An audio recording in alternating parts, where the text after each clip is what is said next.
uyu munsi w'Imana ukurikirana umunsi mukuru wa Ascension, twumvise mu ntango yuko ari umunsi udasanzwe muri Ecclesia, duheza tukazirikana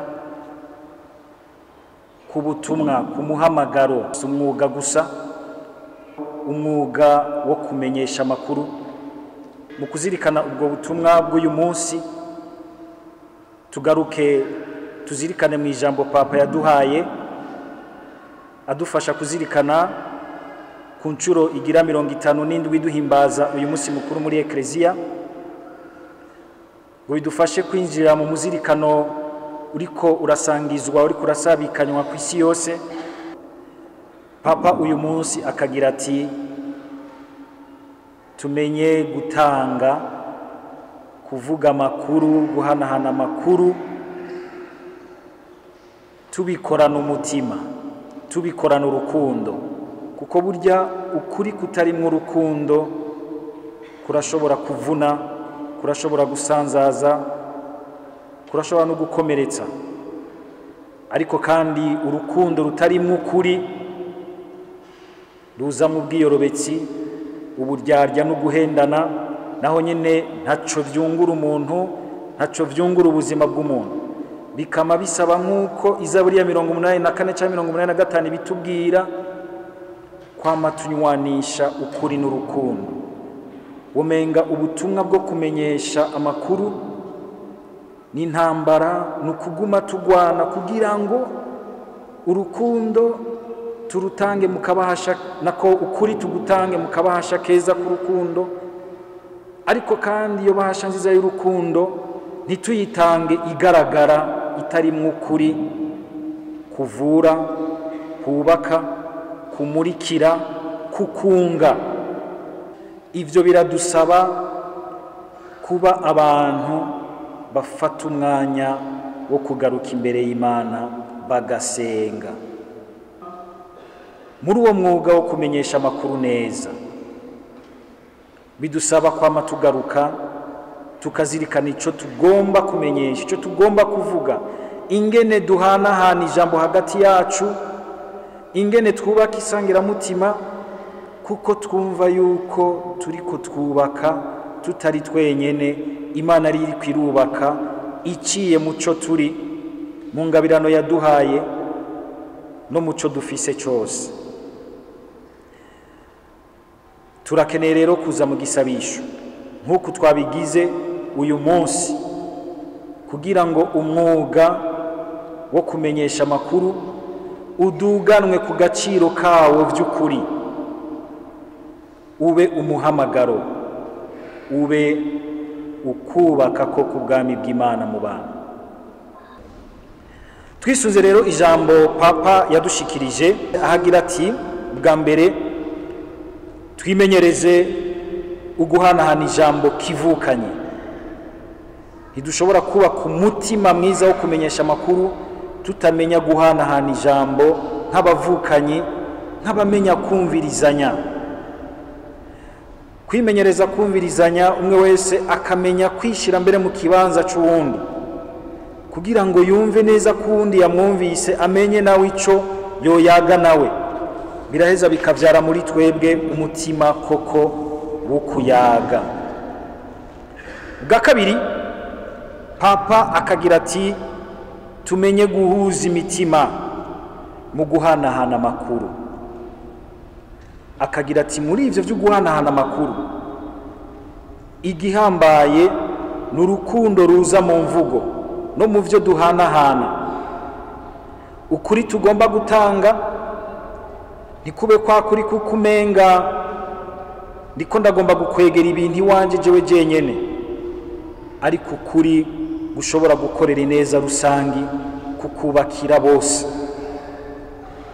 Ahambere araheza akaduha akarorero k'umuvunyi w'abamenyesha amakuru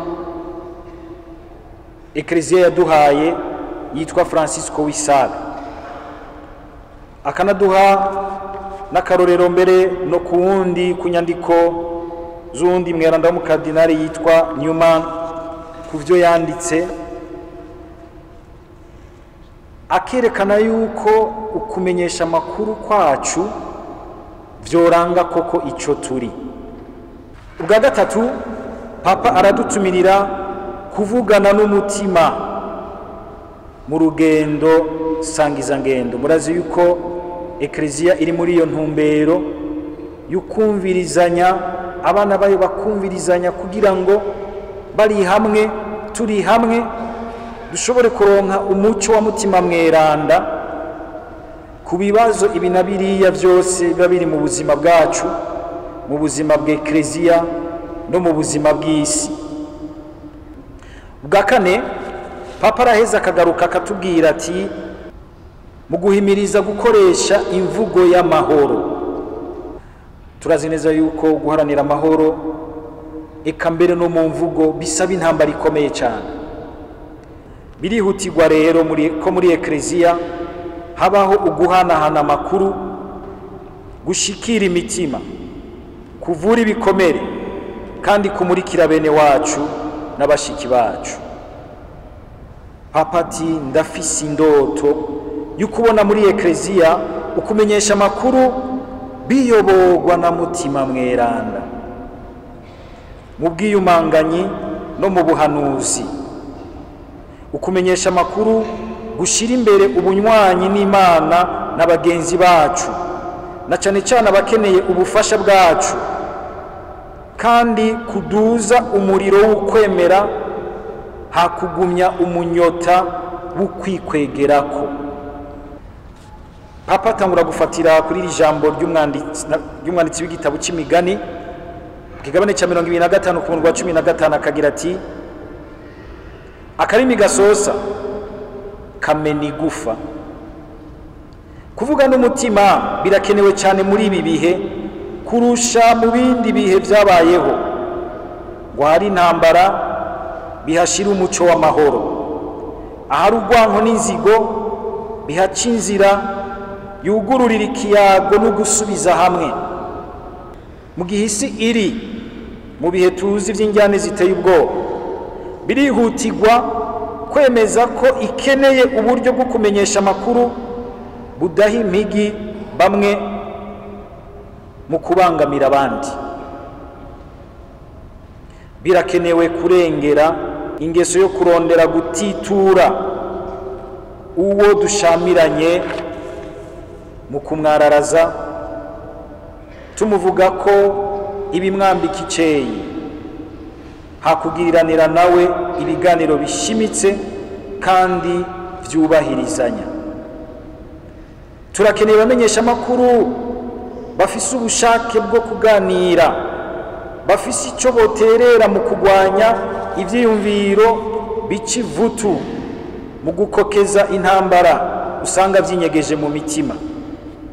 Ukwizerana gukeneye abamenyesha amakuru batikumira, ahubwo bubahuka kandi bazi kurondera ibikenewe, biteguriye guhangana n'ingaruka z'ibikorwa byabo ngo bikunde bashike ku rugero gukumvikana no guhuza. Bisaba gusa akigoro k'umwe wese muri twebwe, ariko by'umwihariko bigasaba uruhara ruboneka rw'abamenyesha amakuru mu gukora umwuga wabo, bumva ko ari ubutumwa atari akazi gusa. Ese umukama wacu Yezu Kristo we jambo rizima rikomoka kwa Data yodufasha gukora ubutumwa bwacu bwo kumenyesha amakuru mu mwidegembyo ntangere, mu muco no mu muvukano.